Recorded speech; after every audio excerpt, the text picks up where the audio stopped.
It is appropriate to resolve an issue of deficiency tax assessment with a claim for tax refund in a single proceeding to avoid the multiplicity of suits and unnecessary difficulties or expenses. The original petition for review, filed by the taxpayer before the Court of Tax Appeals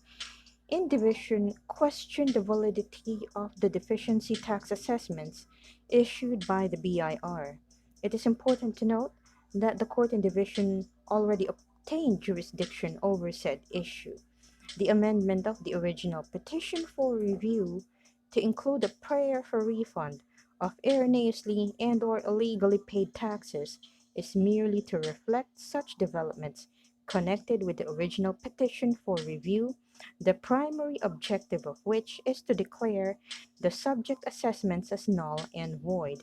In fact, the refund of the alleged illegally and erroneously collected taxes can only be granted once the subject assessments have been declared null and void, which is, as stressed, the primary cause of action in the original petition for review.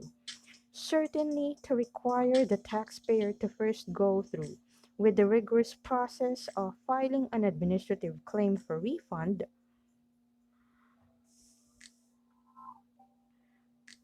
the primary objective of which is to declare the subject assessments as null and void. In fact, the refund of an alleged illegally and erroneously collected taxes can only be granted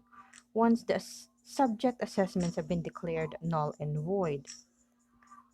which is, as stressed, the primary cause of action in the original petition.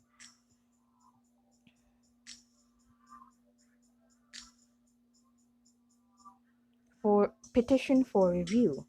certainly to require the taxpayer to first go through with the rigorous process of filing an administrative claim for refund with the BIR before this court can grant its claim for refund is not only unduly burdensome on the taxpayer but also an absurdity, considering that this court has already found that the deficiency tax assessment issued against the taxpayer is null and void, which is the ultimate basis for the taxpayer's claim for refund of erroneously and/or illegally paid taxes. The proper way, therefore, would simply be for this court to directly grant the taxpayer's claim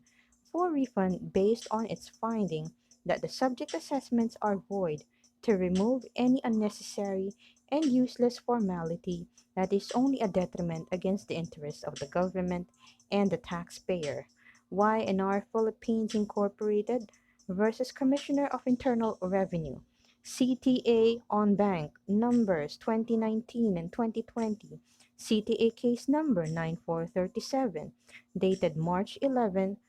2021.